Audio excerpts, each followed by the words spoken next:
foreigners, Canadians in this case, and Americans as well, can purchase land in Mexico. You just have to know the right channels and the right people to help you with the process, right? But when you come here in person, look, I brought my mom here, and she's like 82. And we survived the Pol Pot regime in Cambodia. So we're doing condo developments in Tulum and Puerto Morelos, and we're going to pick up some beachfront property as well too to develop out. And the reason why I'm doing these developments is, my main purpose for acquiring these lands and doing these developments is to have other Canadians or Americans experience what I experience. Today, I will introduce you Dan No. He's a developer from Canada, and he's going to tell with us about all his experience buying real estate in Mexico. I have a question for you. Can a foreigner buy a land or property in Mexico? Well, absolutely. Again, I can only speak from my own experience, right? Foreigners, Canadians in this case, and Americans as well, can purchase land in Mexico. You just have to know the right channels and the right people to help you with the process, because there is a process that you have to go through. But absolutely, foreigners can purchase and acquire properties here in Mexico. Okay, and what kind of properties the foreigners can buy? They can buy land, apartment, house. Do they have some restriction, or for you, how is it like the experience buying that real estate? Right.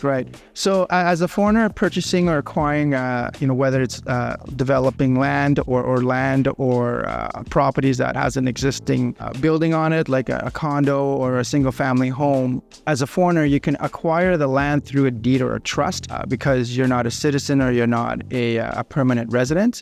And it's the same in I can say it's the same in Canada as well. In order for you to acquire real estate, you have to have your PR status. Here, you can acquire it as a deed or a trust through one of the banks in Mexico. So through a deed or a trust, you can own the property in Mexico. And I think it's good for, I believe it's 50 years. Yeah. I think the deed is good for 50 years, and after 50 years, you can renew the deed again for another 50 years. Now, if you decide to sell that property or land within that 50 years, you can do so, and whatever gains or profit you make on that sale, that's your profit, that's your gain. Obviously, you have to pay tax on that and so forth, but that's how the process works here. So you can acquire it through a deed or a trust. Hey, you turn into really expert in Riviera Maya real estate. Did you find some restrictions like buying a real estate like a foreigner? Yeah, from my understanding, I know beachfront properties, there are restrictions for foreigners. You can't acquire through a deed on beachfront properties. I don't know the specific details of it. 250 kilometers. 250 kilometers. Yeah, right? From the ocean to the Quebec. Right. So for me, I am applying for my residency or permanent residency here in Mexico. So from my understanding, that restriction will be lifted once I become a permanent resident. So that I have to double check, but that's what I was made aware of. But for foreigners, yeah, there is a restriction on acquiring property that are close to. But you bought your land already with that restriction because you bought like through a trust or through a company. So is that restriction only allow you or give you the chance to buy your land? Yeah, but only by a trust. So it's like only a requirement. Yeah, but you can do it. You can do it, yeah. There's always ways to make things happen. Obviously, for me, because I'm doing developments down here, I've created an entity, a Mexican corporation entity, and the lands that I have acquired is through my Mexican corporation. My situation is a little different than your average, individual that comes down here and acquire real estate. But there are ways of doing it, and the process is actually quite smooth. Which document do you need, like a foreigner, when you buy the land here or buy something in Riviera Maya, like an investor? With your lawyer, they ask you only for the ID, proof address? Yeah, they ask for everything, actually. So, and the reason why is because, due to money laundering and so forth, the Mexico just wants to ensure that if you are acquiring real estate here, you are who you say you are. So federal identification is required to prove your identity, and then also proof of funds, where are those funds coming from, and so forth. And it's like that with any country, right? It's not just Mexico. So the same process for foreigners that want to buy in Canada, they have to go through the entire screening process as well. So it's nothing, for me, it's nothing out of the ordinary or nothing new, but that is the process. You have to provide all your identification to a notary or to a lawyer that you're going to be acquiring the Mexican real estate from. In my case, I have both a lawyer and a notary that I work with to ensure all that documents and paperwork is fulfilled and completed properly. What are the steps to buying a real estate in Mexico to be sure about what they are doing? What's the tips what you can give to them? To me, like, as a real estate investment developer, real estate is one of the largest purchases that anybody is going to make in their lifetime. Obviously, the real estate in Mexico, the price is much less expensive than it is in Vancouver, British Columbia, Canada. However, though, there are still risks involved that you should be made aware of. So I would say the best tip for anybody who wants to buy real estate in Mexico, and depending on which part of Mexico, I specialize in the Riviera Maya side, or Quintana Roo the state. I'm familiar with that. I know some experience on the Pacific side, but for me, opportunities is on the Caribbean side. But if you know someone that has gone through the process and they've actually acquired some real estate here, get referrals from them. So then they can refer you to the right individuals, to the right bodies that can help you through the whole process. So that's on the back end side. On the front end side, you still got to do your due diligence. Obviously, for me as a real estate investor and developer, when I make my purchases, there's no emotion involved per se. It's more like risk. It's more like, does the numbers make sense, future potential, and so forth. And because it's so beautiful here, right? It literally is like heaven on earth. So to not have your emotions involved, it's very, very challenging, right? But it's still an expensive purchase, So I've been working with Jairo now for 5 years, close to 5 years overall. I've known him for, and he's been great. And he's, he understands from my mentality of the risk versus rewards and so forth. But my tip is to, talk to someone that has gone through the process or has successfully gone through the process, and then learn from them and get referrals from them. Because at the end of the day, it still comes down to connections and relationships. Right? And from there, you can either sit down with that individual and formulate some type of trust. And if there's a trust, that's the first step. And then you take the next step after that. I remember when you were doing all the process of buying, you built a team here down. That's right. You choose your accountant, you choose like a lawyer who to work. Yeah. How was that experience choosing your team? How did you feel with the confidence of those people of your team? Because for you, for sure, when you came here, you told me, I want to do it, but I need to be sure about with who I'm going to work here, because I don't want to do only a single buy, and I want to buy some projects, and I need to create my corporation here. Yeah. So you were talking with a different person. Yeah. And how you feel with your team, with the team where you are working here in Mexico, because you have already a company. You have a Matrix Corp Mexico. Yeah. Right? Yeah, that's right. And that's a good question. And you know what? It's like that when you open up any type of entity. It's about your team, right? Your team of professionals. And yes, I have an accounting firm that's part of the team. I have a legal firm that's part of our team. I have Jairo as part of our team on the real estate side, due diligence side, risk mitigation side. It took several years to finalize that team.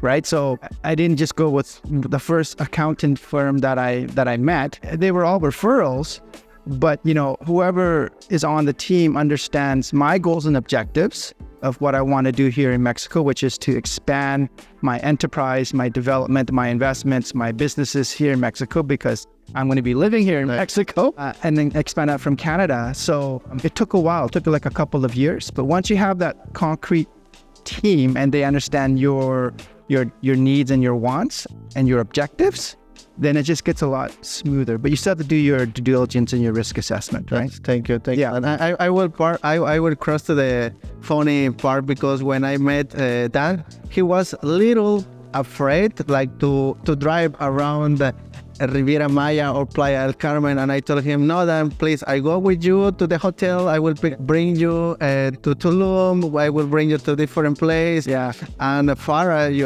your My wife, yeah. told you like, okay, let's go with Jairo because we know Jairo, and let's go. But after like 2 days after, he told me, Jairo, I rent a car. I'm going to drive around here. Tell me who's your experience, because most of the foreigners, they come, they stay in all-inclusive hotel in Cancun or all-inclusive, and they don't know all the beauty of Mexico or Riviera Maya. So tell us, who was your experience? Like, absolutely. You know, as a Canadian, we hear in the media about, you know, all these, you know, really bad things that can happen in Mexico, whether it's with the cartels or whatever it is. So, you know, I classify tourism into 2 categories, and this is my own category. Category 1, category B, I call them, are tourists that stays within the barriers of the resort. You know, they never leave the resort. They stay in the resort for like a week or 2 weeks or whatever it is. And if there's an excursion that they sign up for, a tour bus picks them up from the resort lobby and drives them to the excursion site. And then when the excursion's done, they drive them back. That's it. you were part of them. I was that. I did that for like 3 years in Mazatlan for the first year, and then the other 2 years was here in the Riviera Maya. And then I met yourself, and you said, "Oh, Dan, there's more to see than just within this resort." You know? So yes, Hayo, you know, slowly introduced us outside of the walls of the resort, and then I became what I classify as tourism A, which stands for adventurous. You know, there's these adventurous tourism which I kind of, you know, migrated to, where I'm like, you know what, I'm just gonna rent a car and just go exploring, right? And yes, it was very nervous at first because, you know, the way how people drive here at first is very scary, intimidating, because they're kind of like all over the place. However, though, I feel safer driving here than I do back home when I'm driving. And to me, it's more fun to drive here than it is back home. Even though it's kind of somewhat, you know, chaotic and crazy, but everybody understands each other, right? So you don't have to like beep at each other. They kind of let you in when you need to merge. Like they understand, which was very, to me, it's like very comforting, right? So we started to explore, and then we started to come more often. And then we do have our resort still. We're owners and members of our resort, but we only go there to sleep, right? Ada and I were out there exploring. We rent a car and we go see all the different towns and cities along the state on the Caribbean side. And we're not going back to the barricades of the resort. And we're not the only one. There's other tours people that have experienced the same thing, and they're like, holy smokes. One, when you become tourism A, adventurous tourism, you know, it's less expensive, you know, because if you stay in short-term rentals and so forth, you can experience more. And it's actually extremely safe here than what people assume, right? Because the media only shows the not so good stuff, right? But when you come here in person, look, I brought my mom here, and she's like 82, and we survived the Pol Pot regime in Cambodia, 5 years of torture, and then she's very nervous. So when I took her to Fifth Avenue in Playa with my wife and my daughter for the first time, my mom's 82, right? So she's like so fearful. Oh, we hear these things on the news, and then, you know, I filmed them walking on Fifth Avenue in Playa. And the face on my wife, the reaction on my daughter and my mother, they felt like they were at home. It was so completely safe here, right? Now, obviously, you know, every city or every town has the good areas and the not. For sure. It's like that in everywhere, right? So, but their reaction was very, for me, heartwarming and fulfilling. And that's when I knew that this is where I want to be, right? This is where I wanted to be. And that was a really good experience. The other good experience that I would say as a parent perspective, we were here last year for Halloween. I think that week, you guys have a special celebration. Yes, we have the Dia de Muertos. Yeah, Dia de Muertos, Day of the celebration of Dia de Muertos, right? So my daughter, who at that time was 12, was very, very upset because I took her away from the Halloween celebration in Canada. And we came here, and we were in Puerto Morelos. We were meeting some local friends there, and we saw the whole community come together in the city square. Kids with homemade costumes. Some of them were falling off. Some of them were really higher end costumes. And this is what my daughter realized, and as a parent really hit me hard. She's like, Dad, there's some kids having homemade costumes that are falling apart, and some kids are having costumes that are like really expensive, but nobody cares. They're all there enjoying each other's company and time and so forth. And to me, this area, Mexico in general, and the people, it's all about family. Yeah. It's less about the materialistic stuff.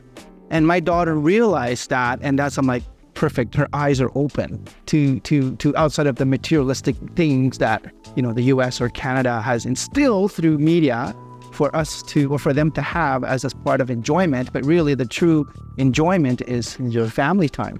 And Mexicans have that. You know, so nice. That's so nice to hear from you, like, from an outsider, right? Yes. Yeah, like, and I, you know, to me, myself personally, I'm a very emotional, huggy, touchy type of individual. And, you know, here, everybody's like that, right? They care about relationships. They care about each other. And I think the one song that really resonates with me in Mexico, they play it at the Xcaret show. The very last song. Yeah, it's correct. Viva in Mexico. Like, that song just resonates my spirit and my soul. And I'm getting goosebumps telling you this. So these are some of the great experiences a foreigner can experience when you get out of the barriers of the hotel environment, you see? There's more to see. So I highly recommend that you guys explore outside. And look, in regards to some not so good experiences, yeah, I've been pulled over several times with the police. That was good. That's so funny. Dan called me like twice one night. And he told me like, oh, Jairo, you know, we stopped by the police. I told him, you're okay?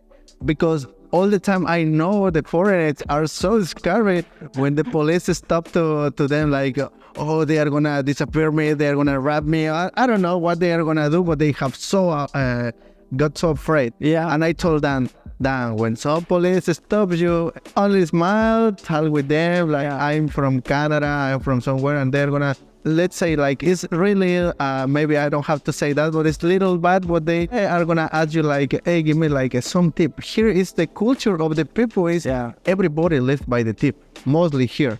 So that after Dan understood all that process, and I think he got to stop like, I don't know, 4 times in like... Yeah, four times. I would say 4 times in the last 3 years. And 1 year, because we usually come like 3 to 4 times a year. 1 year we got stopped like, I think 2 times or 3 times in around the Cancun area, but we never stay in Cancun, but we just go there to visit at nighttime. And yeah, the first time we got stopped, it was nighttime. We were going to Cancun, and then the guy pulled us over. It was dark at night, you know, and then my wife's was just scared. She was peeing her pants. and I was excited because I've never experienced this before, right? I'm like, oh, cool, this is awesome. So the guy pulls me over because it was like a, you know, a regular check stop kind of thing. You know, back in Canada, it's more like, you know, when you go, when late at night when you're partying, whenever they got this, the police check stop for drinking and driving kind of. So it's similar to that. There's just 2 police officers. So the guy pulls me over, the officer pulls me over, and he's speaking Spanish to me, and I'm trying to say, hey, what did I do? He's like, oh, he said I was speeding. I said, no, senor, I was not speeding. I know, I wasn't speeding. He's like, see, you were speeding, and he's like, have it on video. I'm like, great, show me the video. Where's this video? Like, show me the video. And I told him, I said, I have no problem paying for something if I actually did something wrong. You know, I believe in karma, right? I have no problem. They said, oh, we have to see the camera there. I have it. Show me the video. So we went back and forth, and I'm smiling and everything. He's like, where are you going? I was, oh, we're going to this Italian restaurant where we used to went 5 years ago for my birthday and blah, blah, blah, blah, and so forth. And then he just got so kind of like, I guess, just frustrated that I wouldn't break. And he says, okay, just go. So we just left, right? So most people will, you know, get really scared or nervous and so forth, like my wife, and I don't blame her. We're in a foreign country and so forth. But long story short is, you know, it happens, right? And it happened to us 3 times, and we were good. All experiences, the outcome was good, and so forth. So that's going to happen whether you're a foreigner or if you're a local. Right? It happens to locals too. And what I want to tell everybody here in the cameras is we have 4 different kind of police or military army. So we know which one are the corrupt. Here the corrupt are the local police. That's those ones who are stopping you more. But after you look like someday you ask me, hey Jairo, I saw some people here in the Fifth Avenue with very big weapons, like the arms so big, like the. What happened? I tell you, oh no, those ones are the Marines. Yeah. Those ones are the National Guard. Yeah. And they are taking care about all the tourists because it's a protected area. Yeah. And he asked me, I told him, by this point, don't go. Yeah. But after you realize, like, no ones of those police stop you. No. Only the ones who stop you all the time are the local police. Local police, yeah. Yes. And the first time my wife, we went to the colonial side to go shopping, and as we came back out of the shopping mall, there was this H2 military truck, and there was about 5 or 7 military personnels with like M16 machine guns and Berettas. And my wife's like, oh my God. She was so frightened. And she's holding my daughter like this. I'm like, sweetheart, they're here to protect us. So then I wave, I said, hola. And they were all smiling back and waving. And my wife's like, huh? I go, yeah. They're supposed to look intimidating, but not for us, right? So you're going to see a lot of that too in the Riviera Maya side. And that's actually a good thing to see, right? They're there to ensure to keep the peace. It's an added protection. And once you get, it's a fact of life down here with that, right? And I think it's a good added insurance for everybody that visits the Riviera Maya. And yeah, say hi to them, and they're human too, right? You know what I mean? So then our experiences, they've all been very nice to us. They take photos with us as well too. So we never had a bad experience with the military police and so forth like that, yeah. I want you to tell us about your new project, what you are launching in Mexico. You are going to have a condos project, what you are launching. So you can tell us, because when we were talking about this project, you designed something where it's really unique, your unit with the pool, something. You can tell us a little bit more about the project, what you are thinking. And the nice thing, because many foreigners, Canadians and Americans ask for that. They tell me, or they comment, ask me, Jairo, do you know if are some way like to get a loan here in Mexico, like financial option? Yeah. And the financial options here in Mexico are really bad. It's like 5, 6, 7%, and for you it's like, oh, it's really bad. Here in Mexico we pay like 10, 11, 12, and for us it's like so normal. So you can tell us a little bit about your project. So we're doing condo developments in Tulum and Puerto Morelos, and we're going to pick up some beachfront property as well too to develop out. And the reason why I'm doing these developments is, my main purpose for acquiring these lands and doing these developments is to have other Canadians or Americans experience what I experience, like me, which means coming out of that hotel, mentality, right? Like exploring and live more like a local when you come and visit here, right? So I wanted to create a place where they can come to their own place here down here and enjoy that. And that's why we're building condo apartments in Tulum with commercial down and then residential up with a rooftop pool overlooking the tree line of the jungle and so forth. And we're doing the exact same thing with 2 more developments in Puerto Morelos. We're going to do something on the beach front together as well too. And the process for me is easy that I've made for Canadians and Americans because, I am Canadian and I'm developing out here. So financing, we offer financing options as well too. So there's lots of options here. And then our company would be managing the property, would be managing the rentals when you're not using it. There's a lot of information to go over, and obviously we don't have time to do that. But obviously if they want more information, they can reach out to you, Jairo. And then Jairo can connect them. Yeah, we're here to work together. At the end of the day, you know what? I've had a really great experience of being here. And I want to thank Jairo for that experience. But now life is so short. You have to share that experience with other people, right? Yeah. People that's never seen it, right? Because life is so short. So that's why I'm doing these developments. It's just because of that. From a personal reason, from a financial reason, look, guys, it took me 7 years to do my risk assessment, feasibility study, due diligence as to why I chose the Riviera Maya side instead of any other part of Mexico, okay? The reason why is this Quintana Roo state, according to statistics, attracts 50% 50 years. of all tourism in Mexico, right? So this area, because of that, is highly protected. And it's beautiful. The beaches are beautiful. Everything is beautiful. And then with the train now starting to operate, the Maya train, you can Google that, how it's connecting all the beach towns along the Caribbean coast to the inside and back up again. The Tulum airport is now has a soft opening. Anywhere in the world that you go to, if there's new transportation lines, okay, whether it's ground or air, what do you think is going to happen to that region? More people will migrate into that region for opportunities of work and so forth. And what do you think is going to happen to the real estate? It's going to go up, right? And then I'm going to, I mentioned to Jairo a couple of days ago on our trip to Mahawa.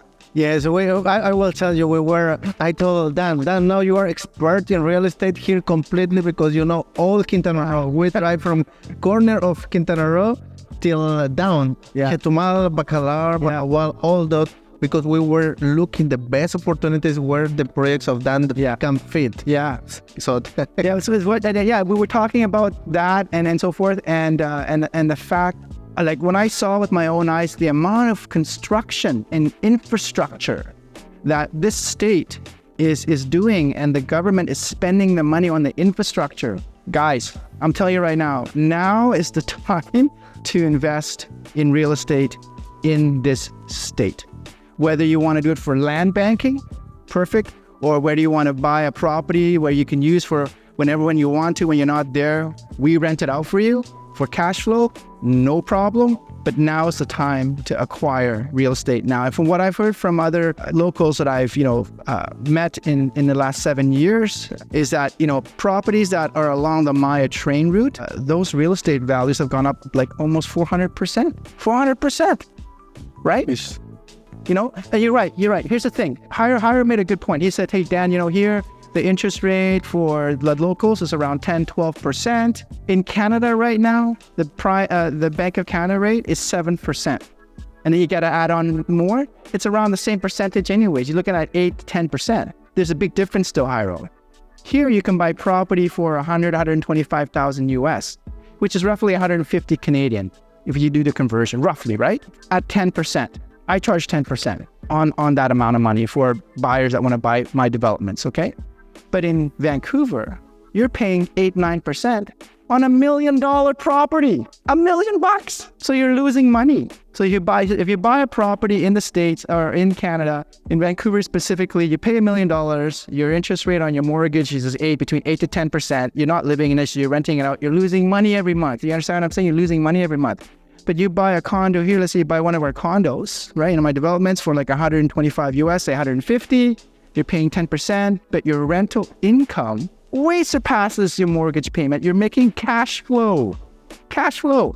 And that's one of the secrets what I like about your project. You are going to do the administration of the condos to secure the investment of your client. Absolutely, yeah. We take care of everything, so you guys don't have to worry about it. I've gone through the process. At the end of the day, I've done all the hard work already for everybody, and you just sit back and relax and enjoy what the Riviera Maya has to offer. The people, the food, the beaches, oh my God, the atmosphere, the environment, the vibe, and most importantly, the spirit of the Riviera Maya is unlike any other. And that's because of the people that live here. So that's from my experience. I think it's because the people who were living here too, the Mayans here, the Mayan train, I was talking with Dan, because when we start to find a lot for Dan, I was telling, Dan, is some airport coming in Tulum, and it's some Mayan train coming. Well, already all those things happen. Yes. And I told Dan, now Dan, what they are building the bridge to join the hotel zone in Cancun. Yeah. And he told me, really? And I told him, have you been in Cancun last week? And he told me, no, I haven't. And I told him, go and drive, because now the road is done. Like a Mexican, 5 years ago, I was feeling so bad driving in some sport car, and I was thinking like, it's hurt me. And now I'm so happy because I can drive the car and even now we have deals with some companies of luxury rental cars, and they have like a Lamborghini, they have a Porsche, they have that, because now the road and the infrastructure allows to drive here. Absolutely. And then, Jairo made a good point, because, when I really wanted to dive into doing business here and expanding my company into Mexico and investments, I was skeptical because, you know, usually whatever people say in Mexico, it never happens. Or it takes a really long time to happen, right? So when Howard says, oh yeah, Dan, you know, the train is coming, the airport is coming, and then you see all these articles and everything, and I'm like, yeah, okay, whatever, for sure. It's never going to happen. It happens on Mexico time. Mexico time. Which will be like, woo! So I'm like, no. But Dan, guys, it started to happen. It's like, holy shit, they're hitting their timelines. They're hitting their targets. I'm like, there's a change here. The frequency has changed. Okay. Now, if you look at Mexico as a whole, and you look at their currency, the pesos, 20 years ago, 10 years ago, foreigners made fun of the pesos, you know, because it's so low. It ain't low no more. If you look at the last 5 years, guess where the peso's heading? Guess where the currency of the dollar's heading? Yes. We were talking too much about. Isn't it? Yes. Numbers don't lie. Pesos going up, dollars going down. Where you want to be? Or this place. And down. Right? So the opportunity is here and now. It's here and now. You can go, Jairo, you guys can wait. Wait 5 years, but then you're going to pay more. Yes, it's true. Just wait, but you're going to pay more when you're ready. The opportunity really, guys, is now. That's why I'm here. My wife is bringing her school, her Canadian school, into... Oh, yes. Tell us about the school, because I was telling you, like, you know, Tulum is growing, but there are not too much school. I live in Playa del Carmen, and we live in gated city. We are filming this here. Yeah. And I told you that it's only three communities in Riviera Maya what has a school. It's Puerto Venturas, but has an hospital. Tulum Country Club, it has a school. Germany school or international. But it has a hospital. But here where we are now is like schools. And I told them it's not many schools here, and I know many Canadians and many Americans want to have the same system or different system, but more based in what they know. So I was so happy when you told me, oh, Jairo, you know, Farah wants to bring some school here. So tell us a little bit. So our schools that we're going to incorporate from Canada to here, it's a unique type of model that my wife has created over the last 31 years, and it's done really well up in Vancouver. So I wanted to expand down here because, again, of opportunities, right? You know, when you create infrastructure in communities and transportation lines in communities, you're going to attract people and families. Families have children, right? So there's going to be a demand for education, early education, middle school education, high school education, and even post-secondary education. There's going to be a demand. There's demand for that now. Like when we did our research, there's nothing here, right? So supply, a demand overpowers, there's not enough supply. So the opportunity is here. So we're really excited about that, of bringing my wife's early learning preschool, the learning circle, here to Mexico in the Riviera Maya side, because the demand is here. And based on our feasibility study and research that, you know, families want that type of education program here, right? So it's exciting, it's nerve-wracking, but again, going back to the time is now to make the next step and then take action. Don't wait too long, right? Or else you're going to miss that opportunity. And I don't want anybody to miss the opportunity,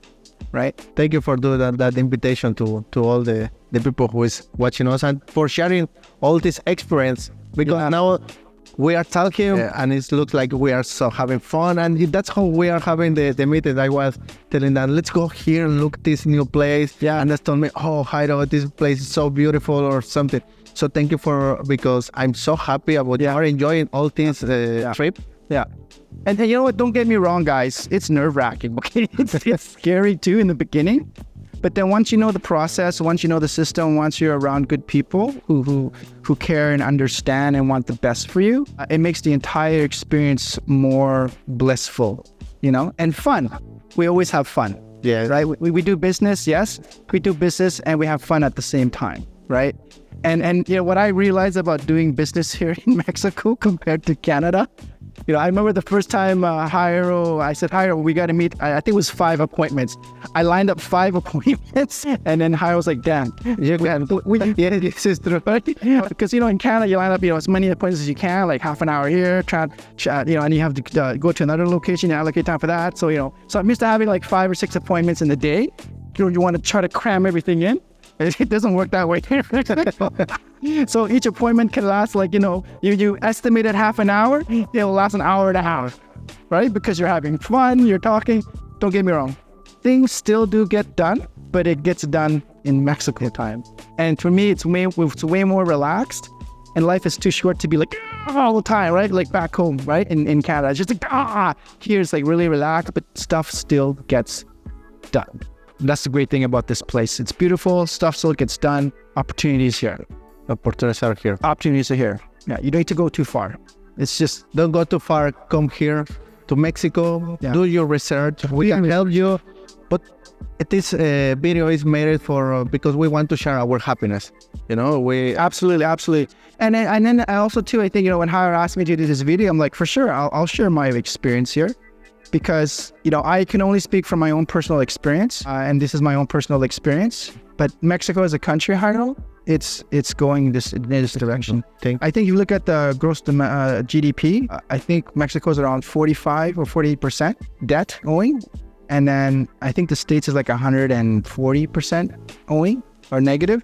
Canada is like 80 or 90%. And both of those countries are going in the wrong direction. Mexico is going in the right direction. Like you said, you know, there's so many minerals and resources that Mexico hasn't even tapped into yet. You know, that when they do, oh my God. No, and that's something where we are almost closing this. This is the last thing what I told Dan when he comes. I told Dan something what is happening with the world is like the nearshoring. All factories were in China, American factory, Canadian factories, they are moving to Mexico, and I know where the place they are moving and blah, blah, blah. And I told him, what's happening with all those factories? What are moving? They are bringing employees, and those employees, they're going to choose a place where to stay for vacation or second home or like a moving, like connection. That's why Quintana Roo, like a tip is like, it has an airport every 250 kilometers. It's Cancun, Cozumel, Tulum, and Chetumal. Yeah. So we are really well connected, and that's another point. Yeah, absolutely, right? So can't go wrong. You can't go wrong. Again, you just got to find the right people to work with, right? With the right resources and connections and relationships, and you'll do well. Financially, you'll do well investment-wise, as long as you're working with the right people, right? So again, Harry, if you have any questions, or if your clients have any questions, just let you know. I'll answer. I will leave the links of the social network Dan's here down. You can reach him because he's in Canada. We are friends, and we are working together in many projects. So you can write to me, you can write Dan. Thank you, Dan. You're welcome. Yes. Okay, it was really amazing. Yeah, let's go to the beach. Let's go to the beach. Adios.